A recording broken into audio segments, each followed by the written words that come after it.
So if you have a Honda and the D light keeps flashing or the drive light, I thought I'd go over the reasons why it's flashing and how you might be able to go about fixing it, or at least find out what the cause is. And so the reason the D light is flashing is that the onboard computer is seeing a problem with the transmission. Then this is just a very general warning. It's not telling you what's wrong with the transmission, but the onboard computer is seeing this. And so there's some things you could do that might be able to fix it, or at least find out why the light's flashing. So the first thing to do when you get this is to go check the transmission fluid and be sure it's correct, because if the transmission fluid's low, then the transmission is not going to be able to operate properly, and that can cause an issue. So first thing to do is go check the transmission fluid and be sure it's correct. If it's not, then add in the correct amount. And so if you do that, if you check the transmission fluid and that looks good, then the next thing that needs to be done is that the onboard computer needs to be scanned for OBD2 error codes. And this is really easy to do and low cost. There's low cost OBD2 scan tools, and they're really easy to use. You just plug them into the OBD2 port, which is located up underneath the dashboard on the driver's side somewhere, sometimes in the center, sometimes off to the right, sometimes to the left a little bit. But there'll be an OBD2 port up underneath the dashboard on the driver's side, located somewhere. And you basically just plug in one of these scan tools and it'll read the codes that's on the transmission and it'll point you to the problem. So for example, this one's given a P0847 code. And if I jump over online, I can read through transmission OBD2 codes. And that P0847 is right here. It's a transmission fluid pressure sensor, switch B circuit low. So it's seeing a problem with this pressure sensor,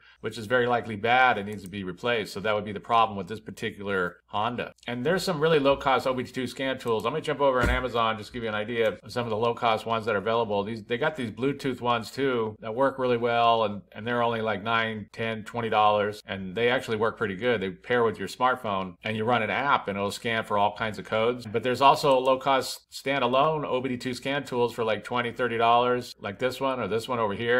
So scanning for computer codes is not expensive and is easily done. If the vehicle feels like it's still drivable, then auto parts stores will often scan codes for free, but I wouldn't recommend driving it when it's like that. Since the error is unknown, you don't really know if it's going to break down or not. But if you do live by an auto parts store and you feel like it can make it, then they'll do scans for free. Of course, be sure to call first. But that would be the next thing to do, would be scan for OBD2 codes and then look them up online to see what the problem is. And so that's basically it. I just wanted to give a real quick brief overview of what the D light means when it's flashing in your Honda and how you might be able to go about fixing it, or at least find out what's going on with it. If you have anything to add, please comment down below. If you have any questions, ask me and I'll try to answer them. If this video helps you, please click like, please click subscribe, and have a good day.